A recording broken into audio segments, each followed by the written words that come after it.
good? Perfect. All right, we'll go to Ira for the first question here. Coach Fuller. Coach Norvell was saying that one of the challenges he feels like is getting the guys to transition what they do in practice to the field on game day. I'm sure that's not the first time that's happened. Like, what are some things you guys can do to help that process? Experience of doing it the right way and having it carry over. You know, when we make it a bigger deal of what it is, you got to practice well to have a chance to play well, and then you got to transition that to the next, which I think is your question, right? And so I just think, you know, you try to mount on success, whether that's in practice or whether that's in the game. So, I mean, there's no question we need to transition. You know, is practice perfect? No, but I do adhere with Mike that I do think our guys are going about their work in the right way. You know, as coaches, we got to continue to reevaluate. Okay, if you think it's successful in practice, it's not translating, go back and maybe look at the structure you're doing in practice and maybe giving them the situations in maybe a different way. You know, because it's never acceptable to fail. And so you're constantly trying to reevaluate what you're doing in the practice to have it carry over to the game. You know, we've had points here that we played really good in the first half and didn't come out great in the second half, or vice versa. And we've tried to bring those situations into practice to try to replicate those situations. You know, in the game, you know, I wish I could say, hey, listen, it was just this third down play, and then we would fix that. But you know, we got to obviously do a better job in the run game, which will create better opportunities on third down to be better, and then we got to play better in the red zone. So, you know, there's a lot of things that we're addressing, hopefully coming out of this week as we get another week to work on these things. You know, we see those things show up on game day, which is obviously what everybody wants, players included. Chris? How has tackling been in the two games? And with the fact that there's not a whole lot of taking people down to the ground in practice anymore, how do you go about fixing tackling in real time? Yeah, well, there's fundamentals to tackling, and you know, we work hard at it in practice. You know, for first question, how has it been in the game? Not good enough. And you know, there's all different types of tackles, but you know, everybody's got the same challenge. You know, it's not a Florida State thing that all of a sudden we tackle less in practice. It's just the execution of what you're asking the players to do, who you're asking to do it, and what situations they're being put in. You know, and you have to believe as a defender that tackling is always up to you. It has nothing to do with the opponent. Skill level, the type of situation you're in the tackling. So, you know, we've worked a lot of different drills. We continue to work it. It was a big emphasis here in the last week, even coming out of it. We've gone about and sometimes we supplement some of the tackle drills with some sled work. Sometimes we do it with some space. Sometimes we do it with other humans. You know, the standard of what it's got to look like when you are practicing against our offense or our scout teams, making sure that finish is the best way you can make it so that it does show up on game day. So, you know, listen, our job is to obviously stop the ball, whether it's getting it back or creating stops, and tackling is a big part of it. So we're trying to get the right guys in the right positions to do it with the right technique and get that to happen again and again. Jordan? Coach, after the game on Monday, Cam Riley and DJ Lundy said that the guys weren't fully trusting each other on defense, that players were almost trying too hard. Did you notice that too while going back and watching the film, and how you sort of course correct that? Yeah, I don't, you know, I respect what Cam and DJ said about, you know, pressing or trying too hard, whatever. You know, I understand what they mean by that.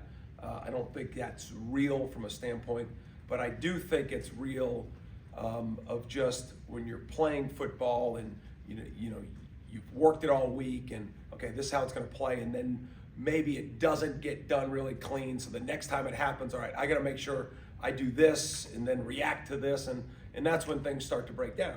And you know, I think to play defense nowadays, you got to be able to understand where the leverages are, trust your teammates, make sure things are getting executed so that you can go execute in a fast, clean way. And you know, DJ's been in the defense for a number of years. You know, Cam's getting the reps, but I think Cam will tell you, you know, that some of that showed up on Monday where, you know, I've got this job to do, this happens, my reaction time just wasn't fast enough. And so, you know, we're trying to invest every second of every week we can to make sure those reactions happen in a way that we're having success on game day. Kurt? The third downs, especially early in that Boston College game, I know the wheel route seemed like a bit of a thing, but I guess was there a common theme of was it? I know Coach Riddell talked about communication or things like that. I guess a common theme of what was going wrong. On third downs? Yes. Yeah, I mean, on third downs, you know, we lump them all together, right, of what third downs are. And, you know, going back to the Georgia Tech and the red zone, right? You know, there's red zone stops, there's third down stops. They're all not the same, but the end result needs to be the same, which is getting the stop. You know, 3rd and 1s and 2s are a little bit different than 10s and 11s. So first things first is we're trying to create as many of the longer situations as possible because that's obviously to our advantage. You know, on the 1s, 2s, and 3s, you're trying to make a decision of how aggressive to be, because obviously the more aggressive you are, that leaves you light on a couple other areas. But you know, our third down defense it hasn't been good enough. You know, in a lot of those situations have been in the mediums to shorts. And so, you know, if you go through it for the entire year and you're defending a lot more of the 3rd and 4s, the 3s, the 2s, the 1s, it's going to be hard. And, you know, you got to get stops in those distances. You know, but I think the first things first is we got to go play better on 1st and 2nd down, right? And create those longer situations so that we can really be the aggressor. But no matter what happens, I mean, however it gets to be third down, obviously our goal, we got to get off the field. We got to do a better job. And whether that comes to trusting your fits, trusting your leverage, or making the tackles, you know, as Chris brought up, you know, those are all things that are ingredients to playing better defense. Ira? How would you evaluate the defensive line especially from game 1 to game 2? Any different or similar? A little bit better, Ira. I thought, especially in the A and B gaps, I thought we were a little bit more physical and stout at the point of attack on some of those inside runs. I think we can be a lot better on the edges of just making sure our eyes are right. And, you know, there were some really good clips, you know, that we tried to make sure, hey, this is what we do it right. This is what it looks like. But there was still too many space created plays. And, you know, whether that was because of footwork, whether that was because of the eyes, whether it was because of this play might happen, let me defend it and then fall back to my main job. You know, so those are all things that, you know, have to be tightened up from the outside in. But I think from the inside out, I did feel better presence, better point of attack physicality. Was it good enough? No. But the question of was it better? I did feel it was. Aslan? When it comes to like some of the pre-snap stuff at the 2nd and the 3rd level where guys are communicating to each other before the snap, and are the right things being seen and communicated, and how can guys make sure that the message is being heard when a guy's yelling out a change to a teammate? Yeah, well, those things have to happen in practice, which build the trust. And, you know, there are definitely ways that communicating gets checked off, right? You know, I've always said there needs to be a communicator. It needs to be loud, concise, and clear, but there's got to be a listener too.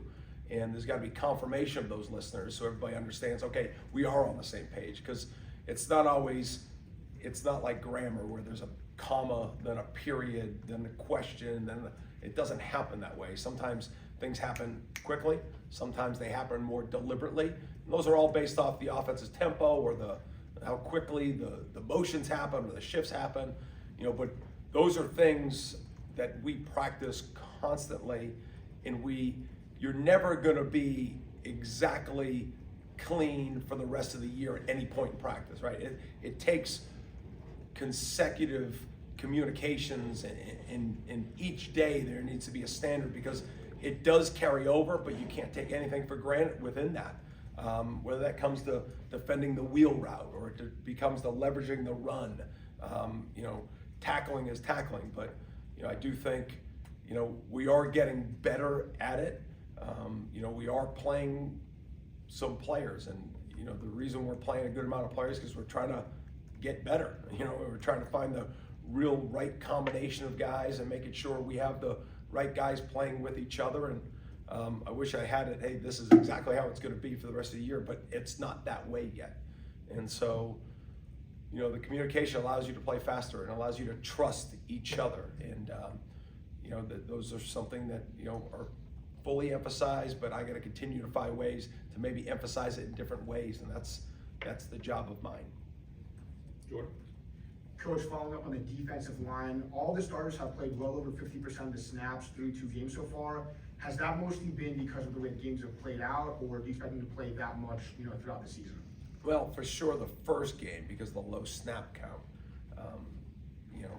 Some of these, you put both those games together, we never say, hey, this one is gonna play a little bit more than 50% of the game. But typically, if you're in these games that are, full 4-quarter games, the reps are probably gonna play a little bit closer that way. It's when you really, those starters drop below 50% is usually when you're in really good position in the game, you're able to a little bit more freely roll them. But we want to play at least 8 to 9 defensive linemen. That's how we believe in winning the football game. And at the end of the day, that's the job. We're trying to win the game. And so, whether that comes to maybe a starter's got to play less because he's not playing well, and then those numbers are going to change a little bit. We emphasize and get Nussi in there more game 2 than we did game 1. And there'll be other instances of that. But as the weeks go by in practice, sometimes guys are more limited and maybe the reps are gonna change, then they become more active in the game, and so definitely all things that we're looking at. Is, obviously, Coach Silverfield was there, when you guys were there. Has he changed the offense much, and what kind of challenges do they present? Well, this is his second offensive coordinator. So, it's changed a little bit in that way. Ryan's a really good football coach. He's an O-line coach by trade. But I would say the offense has changed since, Coach Norvell left. I think it was more similar than when they made the last coordinator change and they hired Tim Cramsey, who I coached with at Marshall University for my last year there. So I think it has changed some. There are some similarities with what they do up front. And again, Ryan's the head football coach. So I'm sure he's got a big hand on it. Do a couple more, Aslan. Coach, when it comes to getting all these things fixed, is it laying everything out that we need to get fixed, or do you guys look at it more methodically as, we get this thing fixed first, that'll kind of be a waterfall effect where it'll make this thing easier to correct and then that thing easier to correct and things like that? Yeah, I think for sure, right? When you're talking about maybe stopping a run, you can't say, well, you just do this and stop that run, and then the next one is gonna be wide open, right? So I think every decision you make, obviously it could filter through other things, right? You can't just say, well, they're gonna run the ball, make sure you put everybody in this position, well, then if they do this. But I do think, us being able to establish a better job of up front, at linebacker, tackling in the back end, supporting the run, and then making sure that you're good on the plays off of those plays, I think is primary. But it starts with, just being more secure, in the run game and making sure we're doing a much better job with that. But understanding that anytime you find a solution, that solution can't just be to stop that one problem. Initially it needs to be, or else you'll keep facing it. But then the reaction to, what people will do when you solve something is, there's gotta be a reaction of thinking ahead on that as well. We'll go to Bob up front for the last one. Coach Blake Nicholson got the start, Juice Cryer got some playing time. For those guys to get significant reps, it may not have always looked good, but they can go over film with you, they can apply it in practice, those kind of corrections, those learning experiences. Have you kind of seen, how is that growth development part of their learning process? You see the confidence, you see, there's really, I do believe that the more intense you are in your preparation, it creates some form of experience. But there is some forms of, you've got to be out there to be able to be in the mix, to be able to have to go through those communications with, different people and be able to have to react to things that happen to you on the field, that both Blake and Juice are really, it's happening for them for the first time in true live action. And I think we're seeing the growth in Blake.